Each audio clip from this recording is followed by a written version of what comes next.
किसान साथियों नमस्कार। दोस्तों आप मेरे हाथ में गेहूं का ये पौधा देख सकते हो।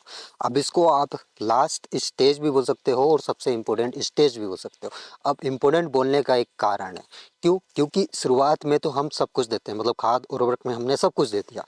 लेकिन जैसे जैसे टाइम निकलता जाता है, जब इस स्टेज पे हमारी गेहूं की फसल पहुंचती है, तो हम क्या है फसलों पर फोकस करना थोड़ा कम कर देते हैं। वही हमारी सबसे बड़ी मूर्खता या गलती हम बोल सकते हैं। अब होता क्या है, इस समय यदि आप थोड़ी देखभाल करना कम कर देते हो और बाय चांस इस पौधे में कोई से भी पोषक तत्व की कमी होती है, तो पौधा क्या है स्ट्रेस में चला जाता है। स्ट्रेस में गया तो यहाँ पे भोजन की प्रक्रिया जो है थोड़ी धीमी हो जाएगी। भोजन की प्रक्रिया थोड़ी धीमी हुई तो यहाँ पे पौधा जो है कमज़ोर हो जाएगा। अब देखिए, इसमें कुछ दिनों बाद, लगभग 1 महीने बाद बाली निकलना स्टार्ट हो जाएंगे, या फिर 15 दिन बाद ही हो सकता है। इसमें अगर पानी नहीं मिला, मतलब सिंचाई इसमें नहीं की गई, तो 15 दिन में इसमें बाली निकल जाएगी। ये एक फंडा है। आप जितना पानी दोगे अपनी फसल में, मतलब जैसे 4 से 5 सिंचाई ये होना ही चाहिए गेहूं की फसल में, लेकिन आपके पास पानी कम है, 2 पानी आपने निकाल दिए, तीसरा पानी आपके पास है नहीं, अवेलेबल नहीं है। भाई कोई स्रोत ही नहीं है, तो आप पानी कहाँ से निकालोगे? तो 2 पानी यदि आपने निकाले तो हो सकता है वहाँ पे फसल जो है थोड़ी जल्दी पक जाए। और जैसे पानी अगर आप निकालते हो तो वहाँ पे फसल पकने में थोड़ा टाइम ले लेती है। सब कुछ क्या है, पानी और खाद उर्वरक की माया है।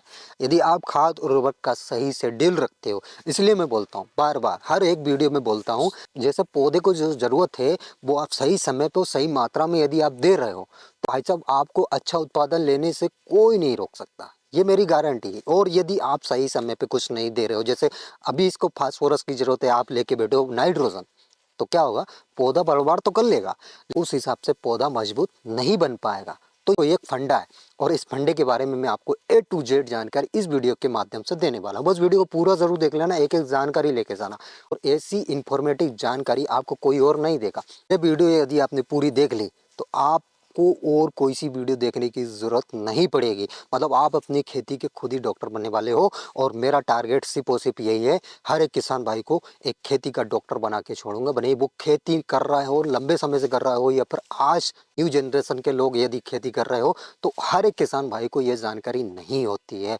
ना।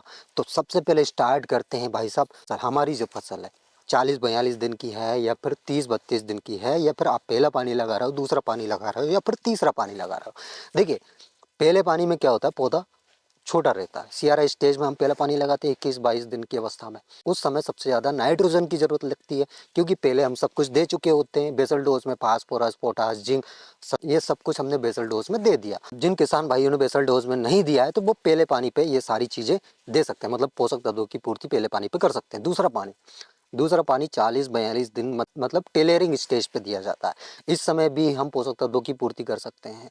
लेकिन दूसरा पानी जब भी आप लगाओ, उससे पहले हर्बिसाइड का छिड़काव कर दो। और हर्बिसाइड का छिड़काव मैंने बताया था, आपके खेत में पर्याप्त नमी होना चाहिए। यदि पर्याप्त नमी है तब भी खरपतवार नाशक दवाइयों का छिड़काव करें। अगर नमी नहीं है तो आप पहले सिंचाई करें, इसके बाद हर्बिसाइड का छिड़काव करें। होता क्या है, यदि आप नमी नहीं है उस कंडीशन में छिड़काव करते हो, तो कहीं ना कहीं वो हमारी फसल पे इफेक्ट करती है, और हो सकता है आपकी फसल पीली पड़ने लगे, या फिर ज़्यादा ही नुकसान हो जाए। इससे बढ़िया है खेत में नमी हो तभी आप हर्बिसाइड का छिड़काव करें। अब देखिए दोस्तों, फास्फोरस, पोटास, इनका क्या काम रहता है। देखिए, स्टेज के हिसाब से ये सब कुछ देने का मैं क्यों बोल रहा हूँ। नाइट्रोजन और जिंक ये सबसे ज़्यादा इंपॉर्टेंट माने जाते हैं हमारी गेहूं की फसल में, और उसका इंपॉर्टेंट मानने का एक कारण है। नाइट्रोजन क्या करता है, बढ़वार करता है, ये हम सबको पता है भैया, ग्रोथ बढ़ाता है नाइट्रोजन। लेकिन नाइट्रोजन और जिंक ये दोनों मिलकर फुटाव में भी काफ़ी ज़्यादा योगदान देते हैं। आप जिंक अकेला डाल रहे हो, नाइट्रोजन नहीं डाल रहे हो, तो वहाँ पे कल्ले का फुटाव कम होगा। और यदि दोनों कॉम्बिनेशन में सही मात्रा में, सही अवस्था पे यदि आप ये सब कुछ दे रहे हो, तो वहाँ पे फुटाव अच्छा होगा। भले ही आपने वेराइटी कोई सी भी लगाई हो, उसमें आपको पता है 10-12 कल्ले पहले निकलते आ रहे हैं, लेकिन ये आप खाद उर्वरक सही समय पे और सही मात्रा में दे रहे हो, तो वहाँ पे फसल का जमाव भी सही होगा, फुटाव भी सही होगा, ग्रोथ भी सही होगी। देखिए दोस्तों, जब हम दूसरा पानी लगाते हैं तब फास्फोरस की सबसे ज़्यादा ज़रूरत हमारे गेहूं की फसल में लगती है। अब उसका कारण है, फास्फोरस पौधे को मजबूत तो बनाता ही है, इसके साथ अब इसमें जो दाने बनने की प्रक्रिया है, वो हालांकि तीसरे पानी पे स्टार्ट होती है। मतलब बालियाँ जब निकलती हैं तब हमारी फसल मिल्किंग स्टेज पे जाती है। और बाली में जो दाने बन रहे होते हैं उसके साइज में ग्रोथ होती है, क्वालिटी में भी सुधार होता है। इनमें फास्फोरस और पोटास का बहुत बड़ा योगदान है। फास्फोरस के लिए आप दूसरा पानी लगाने से पहले, अब दूसरे पानी पे आप समुद्री शैवाल, जिसको सीवीड फर्टिलाइज़र बोला जाता है, इसका छिड़काव जरूर कर दें। अब इसका छिड़काव करने के लिए आप यूरिया को साथ मिक्स करके छिड़काव कर सकते हो। लिक्विड फार्म में भी ये आता है, उसका भी छिड़काव कर सकते हो। ये ज़्यादा महंगा नहीं आता, 200-300 रुपये पर एकड़ के हिसाब से इसका डोज बनेगा। आप लिक्विड में लो या फिर पाउडर फॉर्म में लो। पाउडर फॉर्म में लेते हो तो जब हम सेकेंड स्टेज पे यूरिया का छिड़काव करेंगे उसमें आप मिक्स करके डाल सकते हो। इसके काफ़ी बढ़िया रिजल्ट है। देखिए ये क्या करेगा, हमारी फसल में जो दाने बन रहे होते हैं उसके साइज में ग्रोथ होगी, क्वालिटी में सुधार होगा। और कहीं ना कहीं स्ट्रेस में हमारा यदि पौधा है गेहूं का, तो वो स्ट्रेस कम करता है। मतलब कहने का मतलब ये है, अभी आपने देखा होगा कहीं पे सर्दी हो रही है, कहीं पे गर्मी हो रही है, तो तापमान की वजह से भी हमारी गेहूं की फसल में जो पौधा है वो स्ट्रेस में चला जाता है। तो वो पौधा स्ट्रेस में ना जाए, उसमें भी इसका काफ़ी बड़ा योगदान होता है ना। ये फंडा अपनाना है। अब तीसरी चीज़ ये है, जैसे मैग्नीशियम, इसके अलावा बोरोन भी हमारे किसान भाई देते हैं। बोरोन यदि आपने पहले दिया हो तो ठीक है, लेकिन यदि नहीं दिया हो तो आप तीसरे स्प्रे में बोरोन भी प्लस कर सकते हो। मैग्नीशियम, इसके अलावा 1 किलो यूरिया। मैग्नीशियम की इनकी मात्रा आपको 500 ग्राम लेना है। ये एक मैं डोज बता रहा हूँ। 150 लीटर पानी ले लीजिए। 150 लीटर पानी ले लिया, बिल्कुल साफ सुथरा, है ना। 1 एकड़ में आपके कितने पंप लगते हैं, कितना पानी लगता है, उसी हिसाब से आपको डोज बनाना है। लेकिन जितना ज़्यादा पानी आप लगाओगे उतना ही हमारी फसल के लिए अच्छा है। 150 लीटर हमने पानी ले लिया, उसमें मैग्नीशियम, जिंक सल्फेट और यूरिया। मैग्नीशियम 500 ग्राम लेना है, ये भी आपको 500 ग्राम लेना है, जिंक सल्फेट ये भी आपको 500 ग्राम लेना है, 33% वाला। याद रखना 33% वाला ही लेना है। और इसके अलावा यूरिया ये आपको 1 किलोग्राम लेना है। चूने का पानी, ये चूने का पानी मैं इसलिए बोल रहा हूँ क्योंकि ये कैल्शियम का बहुत बढ़िया स्रोत है और बहुत सस्ता है। आपको शाम के टाइम पे किसी भी मिट्टी वाले बर्तन में चूने को भिगो कर रख देना है। मिट्टी वाला बर्तन यदि आपके पास नहीं है तो आप कोई सा और बर्तन भी ले सकते हो। उसको भिगो कर रख दिया और उसमें 3 से 4 लीटर पानी डाल दीजिए। सुबह वही पानी आपको किसी भी छल्ली या कपड़े से छान कर जो हमने घोल बनाया है उसमें मिक्स कर देना है और इन सब का घोल तैयार कर लेना है। और एक और चीज़, यदि आपके पास गौमूत्र है तो उसको भी आप प्लस कर सकते हो। देखिए गौमूत्र हर एक वीडियो में मैं बोलता हूँ क्योंकि ये पोषक तत्वों का खजाना है। Nitrogen, phosphorus, potash, zinc, iron सब कुछ इसमें है। बस हमको पता नहीं है कि इसकी विशेषता क्या क्या है और इसमें कितने सारे गुण हैं।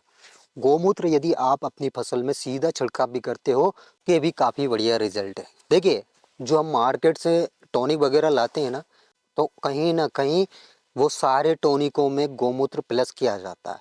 हालांकि उसकी प्रोसेसिंग थोड़ी अलग होती है, लेकिन टॉनिक बनाने में ये सबसे ज़्यादा उपयोग किया जाता है। लेकिन हमारे पास है, फिर भी हम उसका उपयोग नहीं कर पा रहे हैं। इनकी बहुत सारी प्रोसेसिंग होती है। ऑर्गेनिक यदि आप बनाना चाहो तो गौमूत्र से कुछ भी बना सकते हो। जीवामृत, घनजीवामृत, मतलब बहुत सारी ऐसी चीज़ें हैं जिनको आप बहुत आसानी से और बहुत कम खर्च में बना सकते हो, वो भी घर बैठे। और इनका उपयोग यदि आप अपनी फसलों पे करते हो तो रिजल्ट भी इनके 2 गुने मिलते हैं। पिछले 3 सालों से मैं 1 एकड़ में इन्हीं सब का यूज़ कर रहा हूँ। मतलब मैं केमिकल में कुछ भी नहीं डालता हूँ, मतलब सिर्फ हर्बिसाइड ही डालता हूँ। बाकी अगर टॉनिक और कीटनाशक इनके नाम पे मैं कुछ भी नहीं डालता हूँ। ये तो हो गया ऑर्गेनिक खाद। इसके अलावा भाई साहब इंसेक्टिसाइड भी आप घर पे बना सकते हो। 10 पड़नी है, 10 तरह की पत्ती मिला लीजिए। मतलब जो गाय नहीं खाती हो वो पत्ती आपको लेना है। उसमें तंबाकू, मिर्ची, अदरक ये सब कुछ खोल के डाल दीजिए और उनको अच्छी तरह से उबाल लीजिए। हालांकि इसकी प्रोसेसिंग थोड़ी लंबी है, डिटेल में मैं किसी वीडियो में आपको समझाऊंगा, तब जाकर आपको समझ में आएगा। और ये बाद वाली बात है, जब दाने बन रहे होते हैं, बाली निकल गई होती है, उस समय सबसे ज़्यादा हमारी फसल को ज़रूरत होती है पोटास की। आप पहले जो पोटास दिया वो मैटर नहीं करता, उसको छोड़िए, वो सिर्फ हमने फसल जमाव के लिए दिया है।